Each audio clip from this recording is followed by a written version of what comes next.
So about last night, WrestleMania is supposed to be the blow-off show, an end to all the big rivalries, a season finale to that year of wrestling content, and then 24 hours later, no time to rest, let's deal with the fallout, debut some new stars, and start the whole thing over again! In recent times, the post-WrestleMania Raw has become something of a tradition, a rowdy show packed by rowdy international fans still on their Mania vacation, with WWE often capitalizing on their fervor with some awesome surprises and twists. At least that's true most of the time. I'm Adam from PartsFUNknown, and this is our ranking of every post-WrestleMania Raw, the good, the bad, and the great. Before we continue, this video is sponsored by Tennis Clash, a free mobile PvP tennis game that'll see you slicing, drop-shotting, and lobbing your way through countless real online opponents with just a flick of your finger. Battle your way through multiple tours, level up your character, and acquire new items to make sure you're the ruler of the squared circle, the rectangular circle, whatever a cool name for a tennis pitch is. It's free to play and available for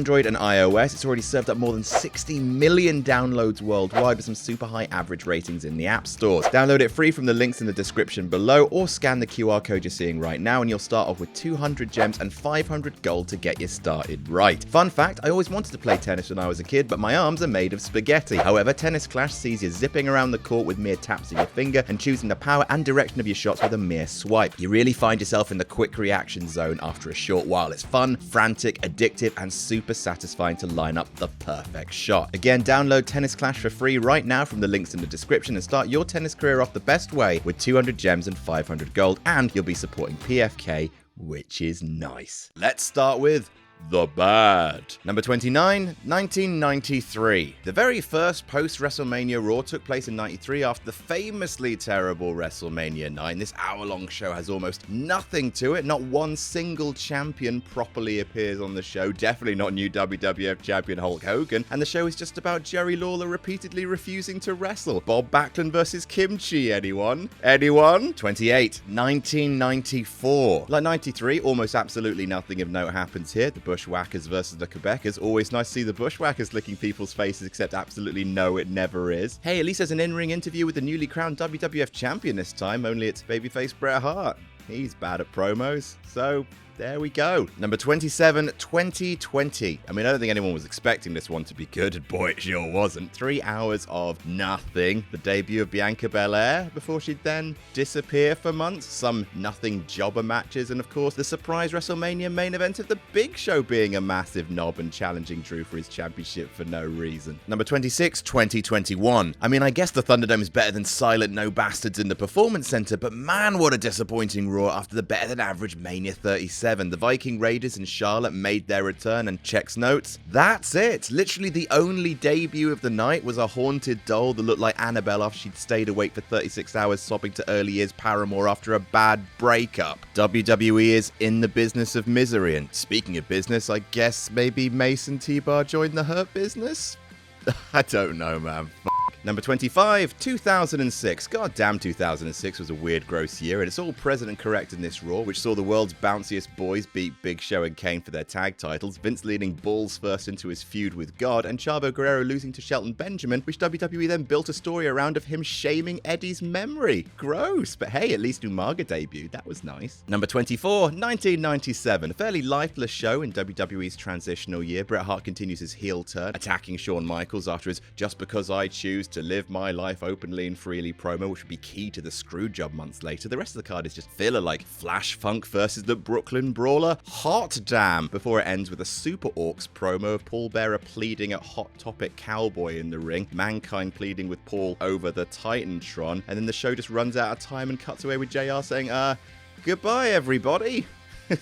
What? Number 23, 2007. A surprisingly good year for WWE, but you wouldn't know it from this Raw. The Hardys won the tag team titles from HBK and Cena in a tag team battle royal, which is actually a restart of a battle royal that had just happened. There was a lot of Vince's bald lol, him with his precious guys and dolls hat, before putting his head up Lillian Garcia's skirt, and she's then pantsed by babyface Bobby Lashley, who'd wrestle Umaga in the main for the heatless ECW title. no thank you. Number 22, 2011. So your love for this show is going to depend on how much you like announcements, because its main event is the granddaddy of announcements. Rock and Cena telling us to save the date for their big wedding 1 full year later. That's pretty huge. The rest of the show, though, sucks. Sin Cara debuts, immediately botching his entrance. Bad luck, little man. Steve Austin introduces Tough Enough participants. Oh, hey, Cameron. They all get a chance to talk as well, for fuck's sake. And Michael Cole, one night after his big Mania win, is just the worst, making his commentary legit change the channel insufferable. It's a dog shit episode of Raw. Number 21, 1999. Even the Attitude Era in its supposed prime wasn't immune from bullshit. And that's more than present in this scatterbrained, confusing, and pretty nasty episode of Raw. Austin teases vacating the belt because he wants his precious Smoking Skull merchandising opportunity back. Stephanie gets abducted by the Ministry and tattooed in the boiler room. Taker throttles Sable. X-Pac wants to smoke Triple H's ass. Goldust wins the IC title thanks to the Blue Meanie before cutting an incomprehensible but sexually threatening promo. It has Vince Russo smeared all over it in all the worst ways. Number 20, 2019. Oh man, WWE's 2010s hot streak of post-Mania Raws ended before the pandemic even hit. There was a lame Seth Rollins versus Kofi Kingston title unification match that no one wanted to see because both babyfaces had just won their titles. That match ended in a DQ because of course it did. There's a decent surprise pop for Undertaker showing up to wreck Elias's shit when your only other surprise is the debut of Lars Sullivan. I mean, the crowd did its best, but nah. Number 19, 1995. After the boring 93 and 94 Raws, 1995 sees the first post-Mania Raw to at least attempt to show a bit of occasion. Most of the champions are in attendance. There's a swerve of Sid turning on his boss, HBK. Bertha Faye debuts attacking Alundra Blaze after her match with Bull Nakano, a rematch that had actually been built for months since their bout in the Tokyo Dome the year before. From an in-ring perspective, it's okay in places, but still fairly dull. But at least it's a step in the right direction towards the good. Number 18, 1996. This Raw is famous more for what it sets up than what it accomplishes, but oh boy, it sets up some pretty great things. Mark Merrow debuts and teams with Sable, one of the most iconic partnerships of the next few years, but even bigger is the debut of Mankind, setting up an on and off rivalry with Taker that would become a blueprint of WWE ditching the cartoonish tone of the new generation era and aiming for something with a bit more attitude. Number 17, 2005. Ah yes, the uneventful but solid kind of Raw. After years of 3-hour confusing Raws, I will take a mid-2000s not much happens but the wrestling's good episode any day. Steve Austin gets a nice pop for stunning Maven and Simon Dean. Chris Benoit versus Edge is good. Huge Champ Batista versus Orton is good. Shelton Benjamin versus Christian versus Jericho. Yes, please. A yesterday I lost, but that was one night. I'm great every night promo from Triple H. You actually also cut that promo both in 2006 and also in number 16, 2004. Genuinely, it's almost a copy-paste show of 2005. Triple H cuts the I lost, so what promo. There's decent mid-card wrestling, mostly involving Chris Jericho. Austin stuns someone, in this case Rene Dupree. The newly crowned World Heavyweight Champion competes against some form of Randy Orton, this time Benoit and HBK versus Evolution. Except this year there was a super weird moment of Vince announcing a draft lottery, but in the middle of a match between Jackie Gator and Stacy Keibler. Like seriously, the match is still happening in the ring when Vince just walks out and both women leave so he can talk.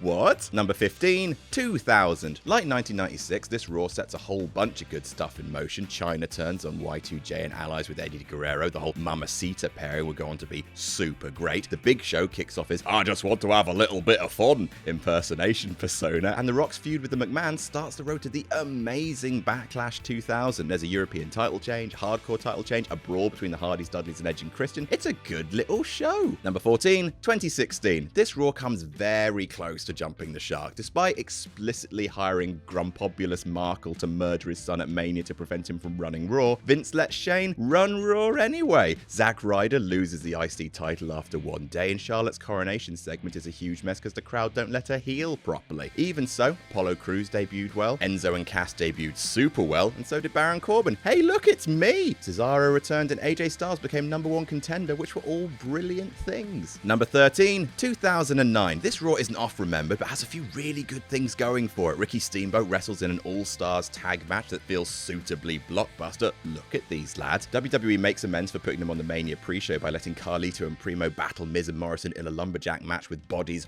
all over the place. And the super hot Orton versus McMahon story continues in the main event with the return of Batista, and good lord, what a pop. A shame there's a drastically Santina promo in there, but you can't have everything. Number 12, 2010. Only one thing happens in the 2010 Raw after Mania, but it's a very important thing. Shawn Michaels retires. There are promos from Bret Hart, Triple H, Batista, and Cena. It's a stick-heavy show, but the last 20 minutes belongs to HBK saying goodbye, and it's heartfelt and sweet, and Crown Jewel 2018 never happened. The rest of the episode has the cast of Hot Tub Time Machine twatting around. There's really nothing else on the show, but it doesn't matter. What matters is the Heartbreak Kid's farewell, which almost makes this Raw one of the greats. Number 11, 2003. Super fun show this, whether it's newly Hall of Famed Kane and RVD winning the tag titles from Lance Storm and Chief Morley, remember them. Triple H wrestling the Hurricane after his improbable victory over The Rock on the road to Mania 19. Eric Bischoff shock-firing Steve Austin, twisting Austin's shoot visit to the hospital into kayfabe, and of course, whoop-ass Goldberg interrupting Hollywood Rock's Appreciation Night and spearing the Brahma Bull out of his early 2000s leather chaps. Kablam! Number 10, 2012. I mean, how could a show featuring the debut of calligraphied hot dog Lord Tenzai be considered anything other than great? It is a fairly blockbuster show. The Rock announced he'd challenge for the WWE title in the future.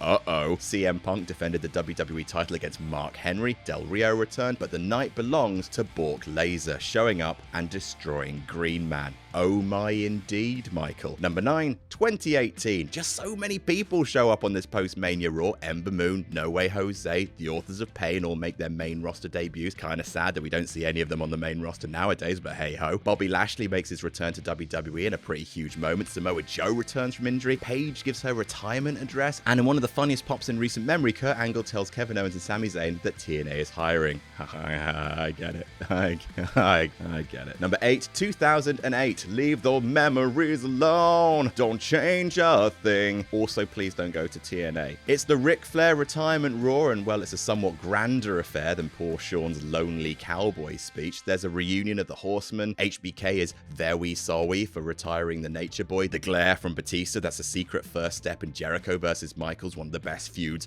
ever. And look, it's Tiny Charlotte. It's all very sweet and monumental. Even if it's the only real thing of note to happen on the episode, it's still, it gets me. It still gets me. Number 7, 2015. Brock Lesnar literally F5'd Michael Cole out of his shoes. Out of his shoes! Do I need to say anything more? I do? Okay, fine. The fallout of the heist of the century was loads of fun. Out of his shoes! Neville debuted, Daniel Bryan and Dolph Ziggler wrestled a stormer, Sheamus returned looking like Foghorn Leghorn's angry teenage son, and John Cena held his first US Invitational. Good stuff. From top to bottom. Number 6, 2001. Yes, the Raw after Mania X7, the greatest Mania of all time. The show where Steve Austin teased turning face again. Don't play with my heart, before cementing his heel turn with a You People promo. There's a bloody as hell cage match with The Rock. So grueling he needed to film the Scorpion King in order to recover from it. And of course, the formation of the two-man power trip. Bonus points for Vince mocking Texans by strutting around in a cowboy hat like the big camp loon that he is. Number 5, 2017. A good Raw with